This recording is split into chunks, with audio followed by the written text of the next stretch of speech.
화석정의 화석정에서의 임정추인난 숲속 정자의 가을이 이미 늦으니 속의 의묵은 시인의 생각 끝이 없어라.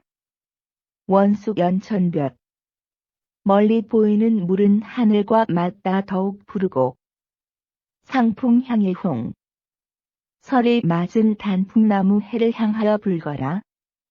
산토고윤월 산은 외로운 둥금달을 토해내고 강한 말리풍 강은 말리나 되는 긴 강바람을 머금었구나. 새홍하처거 변방의 기러기 그 어느 곳으로 날아가는지 성단 모은 중 기러기 소리 구름 속으로 멀어진다. 감상일 오세주 이의 화석 정신은 형식은 오원 율시의 근처시다. 이 시는 회화성 강하고 작가의 속마음이 진솔게 묻어나는 시로 유명하다. 기련 1, 2구에서는 현재 시인이 서 있는 시간과 공간을 설정한다. 곧 시간적 배경은 늦은 가을이며 공간적 배경은 숲속 정자이다. 그리고 그곳에 서 있는 작가의 내면의 의식은 집을 떠나 홀로 숲속에서 온갖 생각이 젖어 있다. 그것은 집 떠나 홀로 있는 데서 생긴 것들이다.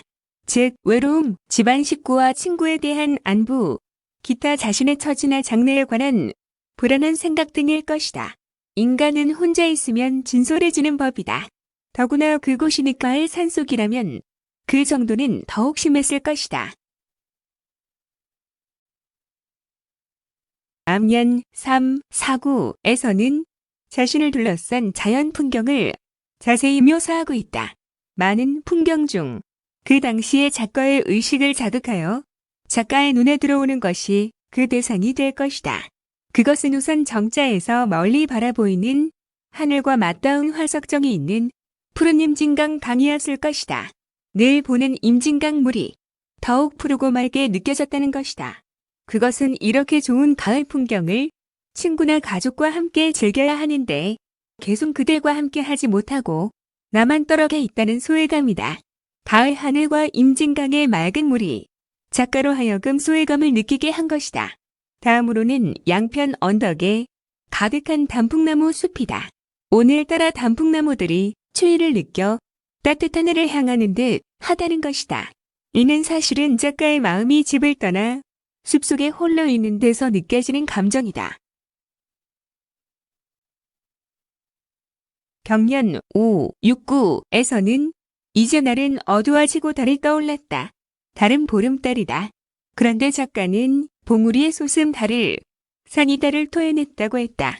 토한다는 표현은 원래 음식을 우리 몸이 받아들이지 않을 때 일어나는 생리 현상이다. 이렇게 보면 산이 달을 받아들이지 않는다는 것이다. 작가는 그 이유를 달이 얼음같이 차가워 산이 도저히 몸속에 담고 있지 못해 토해버렸다는 의미다. 이는 작가가 너무 외로워 견디기 어렵다는 것을 표현한 말이다.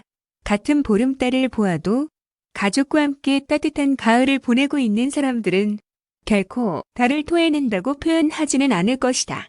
다음으로 강 전체에 바람이 일고 있는 상황을 강이 말리나 되는 긴 강바람을 머금고 있다고 표현한다. 이것은 작가 자신의 마음속이 바람처럼 제어할 수 없는 외로움이 휘몰아치고 있음을 보여준다. 작가는 집에 가고 싶고 사람들을 만나고 싶은 것이다. 결연 7, 8구에서는 작가 속 마음이 직접적으로 드러나고 있다. 늦가을 단풍 든 숲과 임진강이 있는 화석정에서 멀리 날아가고 있는 기러기를 본 것이다. 기러기는 나무, 숲, 강, 하늘 등과는 다른 존재로 느껴진 것이다. 우선 그것들은 모두 무생물, 기껏해야 식물이지만 기러기는 날아 움직이는 것이 사람과 가까운 것이다. 그렇다 대알고 떨어져 혼자 날고 있는 기러기의 처지가 바로 작가 자신의 처지인 것이다. 즉 춥고 수산한 늦가을 임진강 위를 날고 있는 갈매기는 가족과 떨어져 세상을 살고 있는 외로운 작가 자신과 같은 존재인 것이다. 그리하여 작가는 북쪽의 갈매기, 어느 곳으로 날아가는가라고 표현함으로써 집을 떠나 가족과 떨어져 공부하고 있는 자신의 삶이 과연 바른 것인지, 인생 항로를 바로 가고 있는 것인지 하는 의문이 든 것이다. 즉, 자기 생에 대한 불확실성과 불안감을 표현하고 있는 것이다. 그리고 기러기가 날아서 자기 시야에서 점점 멀어짐에 따라 그 소리도 들리지 않게 된 것을 작가는 시의 회화성을 살리기 위해 갈매기 소리 전문 구름 속으로 끊어진다고 표현하고 있는 것이다. 여기서 기러기는 작가 자신을 나타내는 객관적 상관물이라고 볼 수 있다.